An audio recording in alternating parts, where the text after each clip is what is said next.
বেসরকারি শিক্ষা প্রতিষ্ঠানে কর্মরত এমপিভুক্ত শিক্ষক কর্মচারীদের উৎসব ভাতা বাড়ানোর দাবি দীর্ঘদিনের।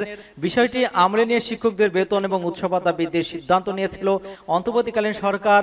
তবে সেটা কিন্তু বাস্তবায়ন হতে যাচ্ছে।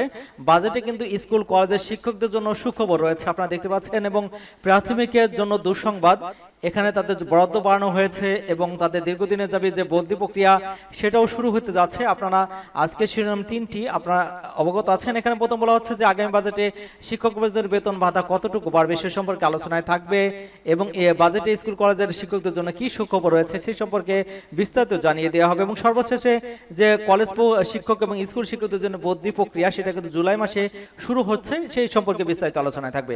তো সম্পূর্ণ ধারণা পেতে পুরো ভিডিওটা না টেনে দেখুন। তো চলুন মূল আলোচনায়। তবে তার আগে অনুরোধ থাকবে আমাদের চ্যানেলকে যারা এখনো সাবস্ক্রাইব করেননি চ্যানেলটি সাবস্ক্রাইব করে আমাদের সাথে থাকুন। এখানে যেটি বলা হচ্ছে বেসরকারি শিক্ষা প্রতিষ্ঠানে কর্মরত এমপিভুক্ত শিক্ষক কর্মচারীদের মেডিকেল ভাতা, উৎসব ভাতা এবং বাড়ি ভাড়া যেটা দাবি সেটা কিন্তু দীর্ঘদিনের। বিষয়টি আমলে নিয়ে শিক্ষকদের বেতন, উৎসব ভাতা এবং মেডিকেল ভাতা বাড়ানোর সিদ্ধান্ত নিয়েছে অন্তর্বর্তীকালীন সরকার। তবে কর্মচারীদের বেতন ভাতা বাড়ানো নিয়ে কোনো সিদ্ধান্ত হয়নি বলে জানানো গিয়েছে।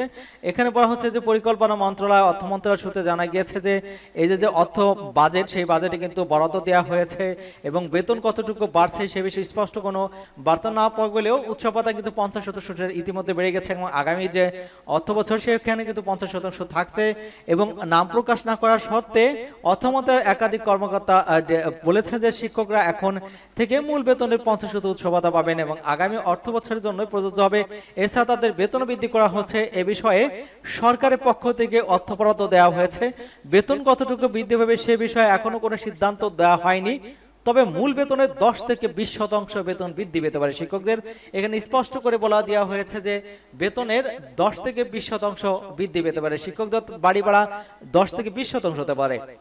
এবং কর্মচারীদের বেতন ভাতা বৃদ্ধি সম্পর্কে জানতে চাইলে অর্থ বিভাগের বাজেট শাখার এই কর্মকর্তা জানান যে চলতি কিংবা আগামী অর্থ বছরেও কর্মচারীদের উৎসব ভাতা বাড়ছে না, বেতন বাড়বে কিনা সে বিষয়ে স্পষ্ট করে কোনো নির্দেশনা এখনো পাওয়া যায়নি, ফলে ধরে নেওয়া যায় তাদের বেতনও বাড়ছে না। এর আগে গত 18 মে শেরেবাংলা জাতীয় অর্থনৈতিক পরিষদের সভা শেষে পরিকল্পনা উপদেষ্টা ডক্টর ওয়াহিদুদ্দিন মাহমুদ জানান শিক্ষকদের বেতন ভাতা বাড়ানো হবে, পাশাপাশি 5 থেকে 6 বছরের অবসর কল্যাণ ভাতা বাকি আছে সেগুলো মেটানো হবে। এজন্য আসছে বাজেটে পরিচালনা ব্যয় হবে। এবং তিনি বলেছেন আমি যতদিন শিক্ষা উপদেষ্টা ছিলাম ততদিন আন্দোলনকারীদের নেতাদের সঙ্গে বৈঠক করেছি, কিছু দাবি দেওয়ার কথা শুনেছি, সবে বঞ্চনা এবং বৈষম্যের শিকার হয়েছেন এবং আশা করছি সবকিছু দ্রুত বাস্তবায়ন করতে পারবো। শিক্ষা খাতে উন্নয়ন বাজেটে নজর দেওয়া হবে। স্কুলের সমস্যা আছে, বাচ্চাদের স্কুলে অনেক সমস্যা হচ্ছে, আমরা পরিচালনা ব্যয় বাজেট বেশি রাখবো, শিক্ষকদের সুযোগ সুবিধা দেওয়া হবে এবং বাজেটে শিক্ষকদের সুযোগ সুবিধা বৃদ্ধি করা হবে জানিয়ে ডক্টর ওয়াহিদুদ্দিন মাহমুদ বলেছেন আমি যতদিন শিক্ষা উপদেষ্টা ছিলাম ততদিন আন্দোলনকারীদের নেতাদের সঙ্গে বৈঠক করেছি, কিছু দাবি দেওয়ার কথা শুনেছি, সবাই বঞ্চনা এবং বৈষম্যের শিকার হয়েছেন। এবং অন্যদিকে বলা হচ্ছে যে বাজেটে স্কুল কলেজের শিক্ষকদের জন্য সুখবর রয়েছে। 2025-26 অর্থবছরের প্রস্তাবিত বাজেটে মাধ্যমিক, উচ্চ শিক্ষা এবং কারিগরি মাদ্রাসা শিক্ষায় বরাদ্দ বাড়ানো হয়েছে, তবে কমানো হয়েছে প্রাথমিক ও গণশিক্ষা খাতে। প্রস্তাবিত বাজেটে মাধ্যমিক, উচ্চ শিক্ষায় 3,456 কোটি টাকা এবং কারিগরি মাদ্রাসা শিক্ষায় 895 কোটি টাকা বরাদ্দ বাড়ানো হয়েছে। এদিকে প্রাথমিক গণশিক্ষা মন্ত্রণালয়ের জন্য 35,403 কোটি টাকা বরাদ্দ রাখা হয়েছে। অর্থ বছরের এ খাতে প্রস্তাবিত বরাদ্দ ছিল 38,819 কোটি টাকা, সেই হিসেবে কিন্তু বরাদ্দ কমেছে 3,416 কোটি টাকা, অর্থাৎ এখানে কিন্তু প্রাথমিক কমেছে। এবং সোমবার বিকেল 3টায় অন্তর্বর্তীকালীন সরকার ও ডক্টর সালাউদ্দিন আহমেদ বাংলাদেশ টেলিভিশন এবং বাংলাদেশ বেতারে পূর্ব ধারণকৃত বাজেটে বক্তৃতা শুরু করেছেন এবং সেখানে কিন্তু 7,89,999 কোটি টাকার বাজেট পেশ করেছেন। এবং এর আগে কিন্তু সকালে প্রধান উপদেষ্টার সভাপতিত্বে অনুষ্ঠিত উপদেষ্টা পরিষদের বিশেষ বৈঠকে ওই প্রস্তাবের অনুমোদন দেওয়া হয়েছিল এবং দেশের প্রাথমিক গণশিক্ষা খাতে বড় অঙ্কের বরাদ্দ কমানো হয়েছে।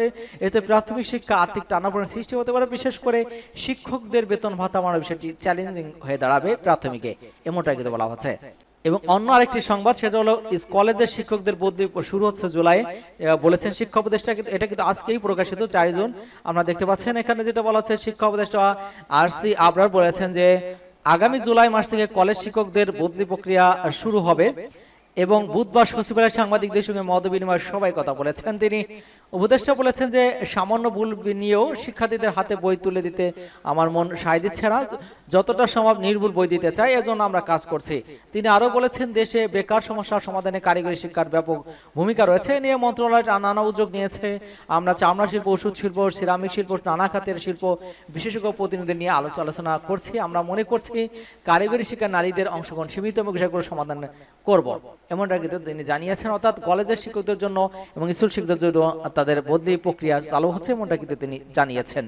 এই ছিল আজকের পাহাড় সর্বশেষ সংবাদ এবং আমাদের চ্যানেলকে যারা কোনো সাবস্ক্রাইব করেননি, চ্যানেলটি সাবস্ক্রাইব করে আমাদের সাথে থাকুন। ধন্যবাদ সকলকে।